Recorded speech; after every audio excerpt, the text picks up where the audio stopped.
Hey everybody, what's going on? Thanks for checking out the video and welcome to Keeping It Real Fishing. This is going to be the recap of the summer portion of Swimbait Fishing the Northeast. If you're seeing this video and if you haven't seen the others, I have two others, an intro and a recap of spring. What's going on is basically I'm trying to hunt for some big fish. I'm an East Coast New Jersey angler and I'm trying to get those fish that most people dream of with some regularity. I'm doing pretty good. The swim baits have really paid off so far. Spring was exceptional, and now I'd like to talk to you a little bit about summer. What can you guys expect in this video? Guys, I don't have a lot of action to show you. I'm gonna get that right out of the way and I'll talk to you about it a little bit, but I really struggled all throughout the summer. I have some ideas as to why, but a lot of it is just kind of conjecture. I'm not entirely sure. So I don't have a lot of great clips of big fish being caught. And the best fish I caught was at the very last week that I considered to be summer. I got one just shy of 5 pounds. But aside from that, there has been some numbers, but they've all been small fish. Small fish even hitting these big lures. So it's been a little tough, but as is a word commonly used amongst swimbait fishermen, it is a grind. You just have to keep sticking to it, and sooner or later it's going to pay off with that fish that you're looking for. Alright guys, so a little bit of footage on the fish. The other thing I'd like to talk to you about, the cool part in this one, I think, we all like lures, and swim baits are, I think, a special category of lures. So many of them are finely detailed. We have a lot of homemade and kind of cottage industry lures out there. So I'd like to show you some of my swim baits and also why I chose them and the application, how they're meant to be used, things like that. The last thing, guys, is I want to talk to you about, I got a spider that's about to walk right across the lens. Let's see if he does that. I'd like to talk to you about two areas of philosophy. I spoke about a couple in the first video, and I'd like to share with you my thoughts on two more areas of swim bait philosophy. Your mindset and your philosophy in this type of fishing are very important. I think a lot of guys go into it and they burn out and they sell their gear because I don't think they've really thought through what it is they're trying to accomplish. And so I'd just like to talk to you a little bit about some of the things I've been experiencing, feeling, and observing along the way.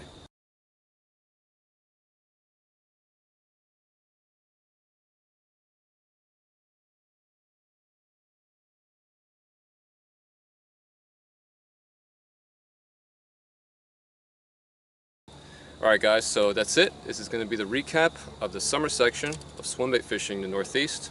Thank you for watching. So, how did the summer go? Well, it went horribly.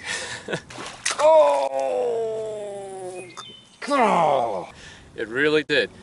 Coming off the spring, where I caught a new personal best by a large margin, I caught multiple 5-pound fish. Those are the ones I caught. I also had a few really nice fish on. I think in excess of 5 that got off. I got clear looks at them. It was amazing. I was like, why didn't I do this years ago? This swimbait fishing is incredible. I'm catching more big fish than any of my friends combined over the last few years. I mean, it's incredible. But and that was the spawn. The big females moving up. Beautiful. Summertime. Boom. Fell off. What do I consider summertime? Well, for me here in New Jersey, I didn't do it by like the calendar, what they define it as. I called it from the beginning of June, first week of June to the last week of September, just based on water temperature, air temperature, light in the day and stuff. To me, that was kind of summertime out here. And man, it's like once the end of May came, the beginning of June, it's like someone flipped a switch. Now, don't get me wrong, guys, this is not indicative of all people. I'm on forums out there, on message boards and stuff, and there's plenty of people that do well all throughout the year. I got to stress, again, this is my first year really committing myself to it, and I have a lot to learn. But I felt like I threw the book at them. Every lure from every depth, and I'm doing my homework. I'm looking at my sonar, multiple books I'm reading. I'm trying to just cram information to figure out what it is I'm missing. And just nothing clicked. I didn't feel too bad though, only because I usually struggle in the summer, even with all my traditional fishing, like regular size lures. Summer, aside from some good frog fishing and occasionally some jig fish, summer's typically tough for me. And the multiple lakes that I fish. So taking that toughness and moving it to swimbait fishing, where I'm only looking for a good strike or two per day, I didn't feel too bad. It was just such a contrast coming from the spring. I'll tell you what I did. The main thing I did, I saw a lot of guys on forums, and I've read a lot about fishing at night, right? We have more daylight hours during the summer. It's hotter, and so what happens at night, right? You have the sanctuary of darkness, right? So finally the sun has gone down. It's been out for so long during the long summer days. Things are cooling down. Water temperature is going to cool down a hair. A lot of guys do really well in the summer. Again, forums I'm on, I saw guys posting pictures. It's like they just weren't stopping. People were doing incredibly, and that's the angle that I really tried to work thoroughly. Made it my business to stay out and to stay out late into the night. What did it get me? Nothing big. It got me a good number of fish. I was getting a couple fish on each outing, but they were all like between 1 and 3 pounds. Still attacking these pretty big lures, but I never saw the size. That could just be circumstance. It was just a couple months. It is a small sample size, but that's what I saw. Apart from that, guys, the main thing, I tried fishing deep, the fish pulling out. A lot of people say, oh, they kind of go to their summer haunts and stuff. I tried doing that. I tried everything, and it just, nothing really clicked or came together. I never got that solid bite. Let me turn this boat here. I'm just trolling on the way into to wrap up for the day. But that's pretty much it, guys. I can't give you any concrete really observations or any tips or tricks or anything like that, because I was stumped. The summer was very, very difficult. I never gave up. I stuck to the big baits. I knew that you could cast 500 casts, and your 501st cast could be anything, right? It could be a quality fish, it could be a new personal best, it could be a state record, right? You just got to keep putting it in the water. So I never gave up. I didn't cop out. I didn't put anything, small lures in the water, but I don't have the answer for summer. Next year, I'm going to just continue to do more reading, more research, look to those people that have had success in the summer, look to the true gurus of this type of fishing, pick their brains, and that's it, And I guess maybe that is my best piece of advice, guys, is this can be a very tough type of fishing, and seek the wisdom of those who have come before you, right? Don't think you're just going to go out and throw a big bait and you're going to get a big fish. It's just like other fishing. You got to be positioning yourself in the right places. You got to be at the right depth, working things in the right way. And maybe it's even more nuanced, because you are looking for such an elite kind of fish. You have to take everything you ever did in traditional fishing and fine-tune it even more with these big baits to get these monsters, to get these fish that don't make too many mistakes to commit. So maybe that is my best piece of advice, guys, is to do a lot of homework and, read up on those people that have had success and try to emulate them. Don't emulate me. Don't emulate my summer. You'll hate yourself and you'll throw your rods in the water. But that's it, guys. That's the summer. Right now, I'd like to throw in some clips. I do have a couple of those fish being caught at night. I was doing pretty good on the Matt Lures hard gill at night. A couple on the MS Slammer. Small fish striking that big 9-inch lure. What else do I have in there? And at the tail end of it, I'm going to throw in that one good fish. It was a high 4, I want to say it was a 410, 411 on the Matt Lures Ultimate Gill. So here comes a couple clips of some nice fish being caught.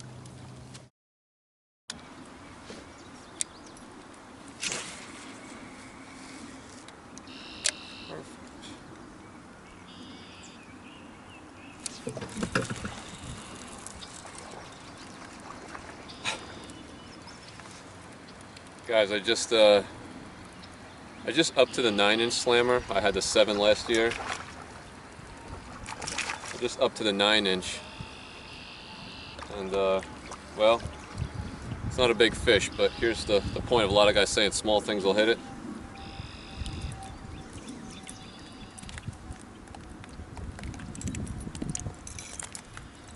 Nine-inch slammer, and let's get these guys head to head.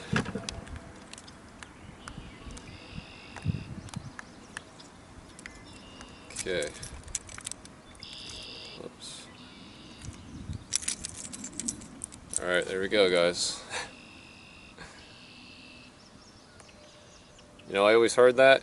The 7, I remember when I got the 7, it seemed big. I didn't have anything like it. And then I got this just a couple weeks ago, and I was like, man, that's a big one.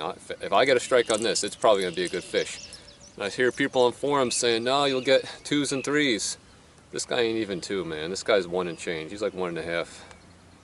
That's crazy. Look at that. But the point there is, you know, the big bait is to attract the big bite. But you're going to get some of the small fish too. That's not a bad thing.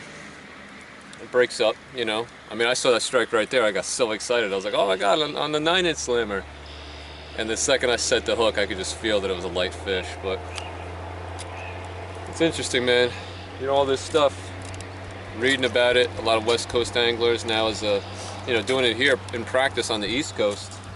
It's all true. You know, everything that I've been reading, nobody's making this stuff up. Throwing these big lures and little fish hitting it. It's all true.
What's up, guys? Matt Lures, hard gill. That's a 2-piece.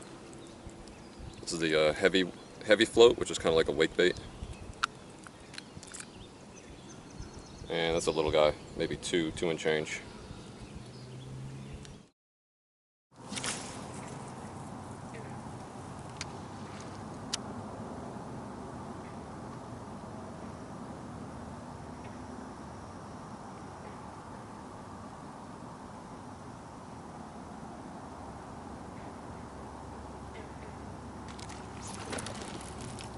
Fish on.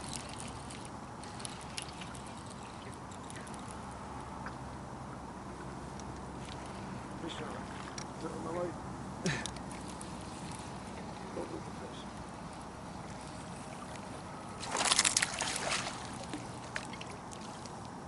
Woo.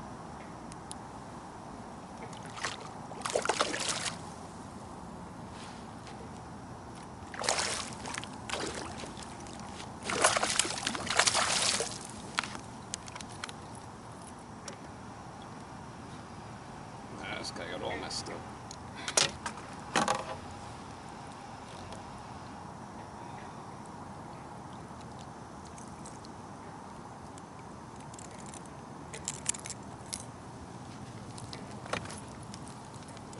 Kill this light. Blind you guys. And let me turn this guy up and blind myself for a second. Alright guys, there we go. 9-inch MS slammer. Color's irrelevant, but it's bluegill. There's absolutely no light out here at this point. And I tell you, man, night fishing is fun. Just going strictly off the auditory. Your senses are just, well, your hearing is so heightened. That splash sounds, to my ears, it's like twice as loud as in the daytime because you're just waiting for it. So big lure. Again, not the size fish we're looking for. That's about the 3rd one I've got about that size. Guy's probably 2.5, maybe 2 3/4. But hey, you know, you're out here and you're in it to win it. And we'll keep chugging along here. It's 10 o'clock. Put in another couple hours, see if we can't stick a real big girl.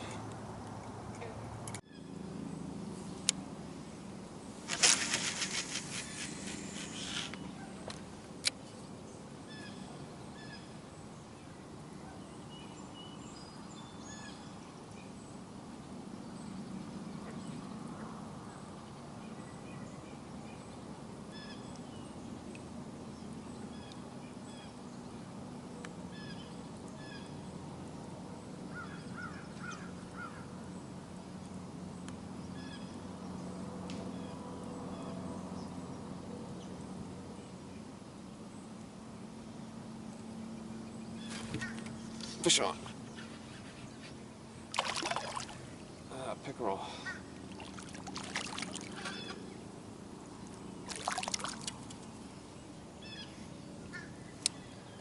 Pickerel on the Savage Gear. 8-inch line through.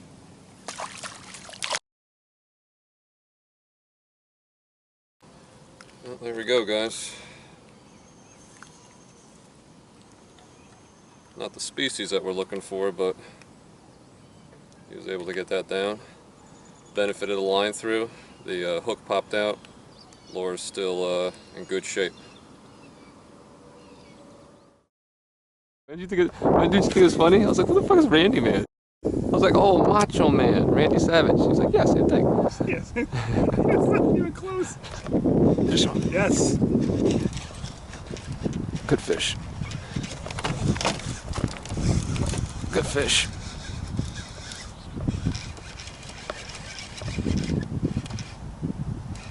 It's on the heavy action rod too, dude. We got a good one. We got a good one here. Hopefully I have him good. Stay on.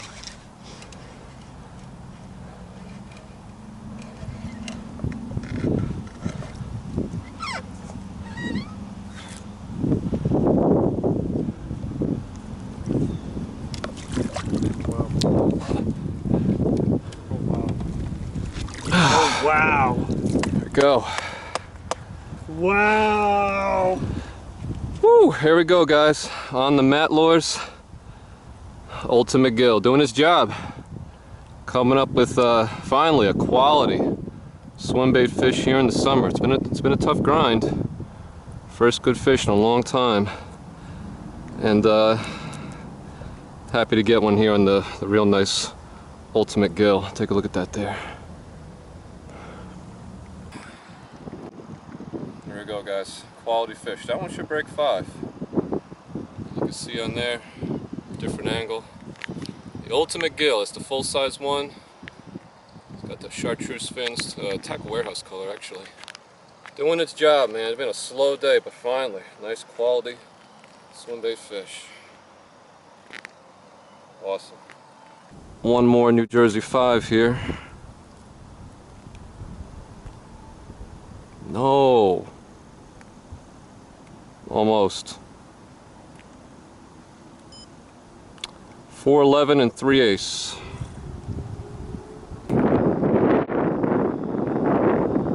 There it goes.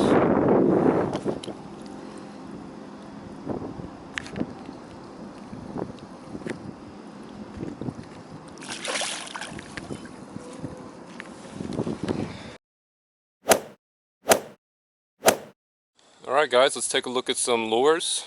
This is going to be one part, I guess, kind of lure porn. Just want to show you what I have and maybe put some stuff on your radar if you're unaware of it. Just going to give you a once overview, and then I'm going to pull out a few and give a recommendation as to what I think are some of the staple lures if you're starting out, that you probably want to have in your arsenal. Swimbaits can be very expensive and it's daunting. There's so many out there. There's so many cool ones out there as well, handmade and hand painted, low production, a lot of cool stuff. Very, very easy to kind of start collecting them. But the most important thing is to remember that these are tools, and you want the most effective tools to be able to do the job. And you don't need a million, right? Well, a million. You don't need hundreds. You probably don't even need dozens. You need a core set of lures that are going to work for you to get those quality fish you're looking for. So first, let's just give a brief overview of what I have. All right, guys. So got one tray here. These are obviously the big lures. These are Huddlestons. They offer them in exposed and weedless models. I really like the Savage Gears. These are the 8-inch trouts, a couple different colors. These are also offered in different sink rates. That's great. You could do a floating, a slow sink, or a medium sink. It's very important to be able to cover all different levels of the water column. Never have a good place for this guy. He's so big. This is one I really enjoy throwing now. It's a big porous spin, 1.5 ounce spinner bait. Got a big Berkeley power bait, one of these 6-inch kind of paddle tails on there. You could just see next to this Bass Pro Shop box how big that lure is. It's really huge. I've had a couple good slams on this, a couple giant wallops, but nobody's gotten it fully yet. Next thing I always take out, all these things here are things that are, this is really it actually. All 1, 2, 3, 4, 5 is what goes in my tackle bag, and that's it this year. This is everything. There is quite a bit, just not a whole lot of boxes. So in here we have smaller lures, primarily Huddlestons. This is a bunch of 68 specials, weedless, exposed hook, and a couple different finishes. Have a phantom finish right there. Savage Gear 7-inch trout. Mat lures, a couple mat lures perches. Those are very cool. And I just have a couple, I love my chatterbaits, but I really consolidated it. I only have 2 colors that I bring. I bring my bluegill color, and in here I kind of have like a flashy chartreuse shad color. But the thing with these guys is they are definitely big. This is a pepper custom baits, I think they call this. But from the head here to the end of the tail is 8 inches. It's a big chatterbait. And I just keep it in 2 configurations.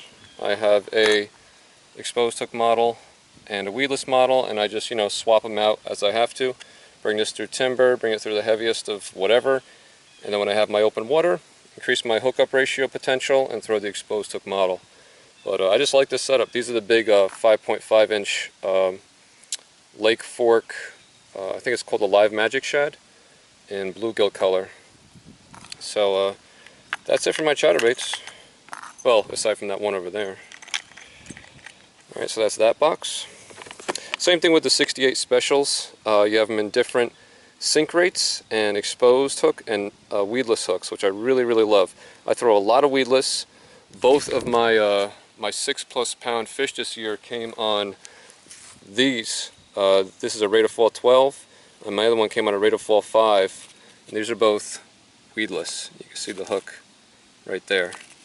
I really like those, because not only when you're throwing these big baits, not only are you one of a few people just throwing that giant lure, but then when you kind of compound that with throwing a really big ultra natural lure in an area where you can only get to if it's weedless, and that's where I got my 2 huge fish. So you know, it's kind of just running the numbers there. You're doing something in an area with a lure that very few people do. In this box, guys, you can see an assortment. I got my Goliath frogs in there for when I do want to throw some topwater. Some smaller swim baits, Savage Gear 6-inch trouts, mat lures. These are the baby, the small ultimate gills, full-size ultimate gills, and some of the HUD gills. Alright. Moving on, the other thing that I have with me, and I use pretty regularly, not a swim bait, but again going big, are jigs. There's, I mentioned this in my other video too, you know, there's times and there's places whereas you just can't get a swim bait in. You know, thick timber, dense brush piles, even like punching some heavy mats and stuff. You know, I still do that too. I'm not gonna see something that's very viable and say, well, I can't fish that, I can't get a swim bait in there. You know, that's foolish. I don't want to leave any stone, you know, unturned. I just want to fish it with a huge lure. so here's my jigs, and I have a lot more in a actually I have another bag of all the plastics I use as trailers, but this is just my little quick go-to bag, and you can get a sense of the size. Again, there's like that Bass Pro Shop box, and these are big, like 4.5-inch trailers. Here's another one when I'm punching. This is like, I think, 1.25 ounces. I really like that trailer. It's the same trailer there.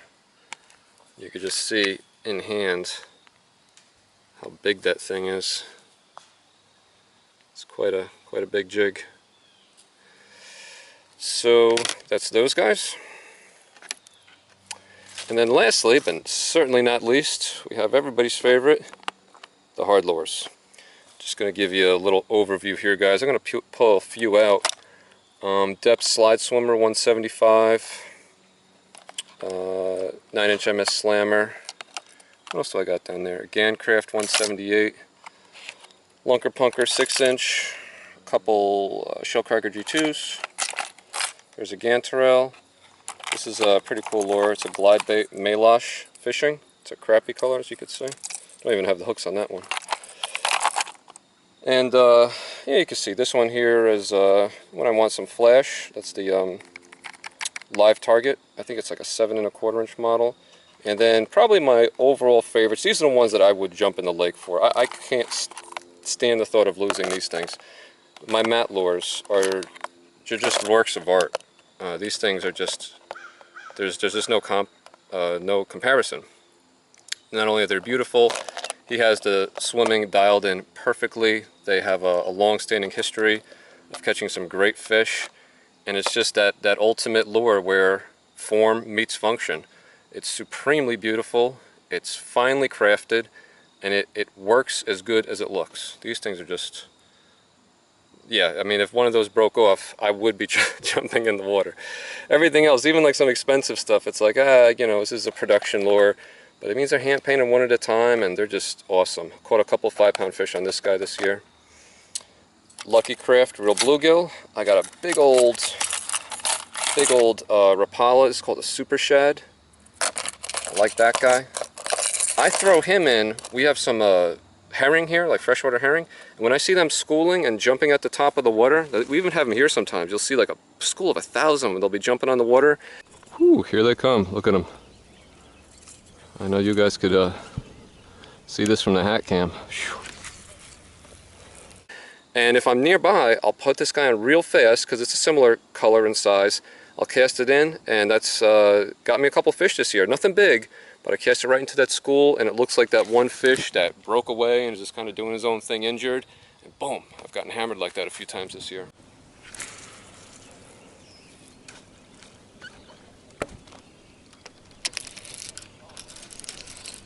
You gotta be kidding me.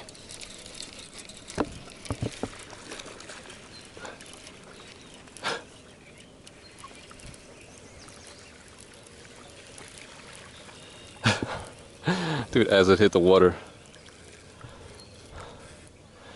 As it hit the water. Yo. As it hit the water, I threw into the school. I didn't even engage the handle. We have a really large popper here. This is a 6 cents lure. And then these are pretty cool. These are very inexpensive. These are great for some inexpensive swim baits. This is the Matsuo Doragon Minnow. I got that guy in a few different colors down there. So that's it, guys. That's the hard baits. That's everything. And let me just pull a few out here. Basically, like the who's who. If I was only limited to a few, or if you're just starting out, don't want to drop a lot of money, but you just want to feel well prepared out there, let me pull a few out and give you some thoughts on those. Okay, narrowed it down. Let's take a look at a chosen few that I think are great for anybody if you need to start out, if you just want a very consolidated lineup. Alright guys, in terms of the soft lures, if you can swing the Huddlestons, because they are expensive, if you could swing it, get one. The Huddleston has an unmatched reputation for trophy fish. Some of the best names in the business, Butch Brown and others, have caught massive limits, huge fish on this. This is your go-to if you're really looking for the biggest of the big fish. Only downside is the price on these guys, but they are readily available. They're not hard to find. Next would be the Savage Gear Line Through 3D Trout. This one is a great value as swim baits go. You know, it's more than your traditional lures, but for swim baits, it's pretty economical. This lure does a lot of things really well. You can get it in the different sink rates. You can get a floating model, a slow sink, and a fast sink, so you can cover all the parts of the water column if you need to. The hook is going to pop free. So different than something like the Huddleston, where you have a big 4-ounce lure batting around in a fish's mouth. When you hook something on this heavy lure rides up the line, and now that's not creating a larger hole in the fish's mouth by the leverage when that fish shakes its head. That's very, very important for landing those fish. So you have that line through design, swims great in the water, has like this little textile, I don't know, Kevlar type thing to keep it all together, so it's very robust. Offered in numerous colors and readily available. You can find these anywhere. This is really, really a fantastic lure. The Huddleston 68 Special. Maybe one of the best lures if you're a little unnerved by the big 8-inch Hud or even the 8-inch Savage Gear. The 68 Special is, I think, one of the best lures to segue in. It's not cheap, but it also has a great reputation, and it offers what a lot of those other swim baits don't, is it offers that weedless option as well as exposed hook.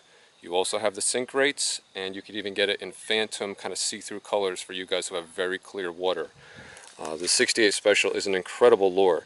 It takes the tail of the 8-inch, this is the same exact tail, and mates it to the body of the smaller 6-inch. This thing thumps in the water. You could feel it right through your rod tip very readily. It puts out a lot of vibration. Great lure even for murky water or at night. A lot of people like this as a night lure. Very, very versatile. This is superb. If you want to get away from the trout configuration or just this overall form factor, in terms of a bluegill, the Matt Lord bluegills are absolutely incredible. In terms of lifelike, there's no contest here. You know, I also have those Hud gills, and the only reason I didn't put it out here was, well, actually two reasons. One is availability. Some things Huddleston just doesn't offer that much, and it's a pain to get a hold of, and it's not good. The other thing is, I like the fact that it's weedless. You can throw it anywhere, but it's a relatively small hook. My hookup ratio when I fished it was kind of 50-50, subpar. And just overall, if I had to choose one, I would choose the Matt lures. You can't fish it everywhere like you can the Huddleston, but you can find these all the time, right? What good is a lure that you can't even buy? You could buy these from many, many different retailers. It's not an inexpensive lure, but it's definitely going to be one of the most realistic bluegills that you could find.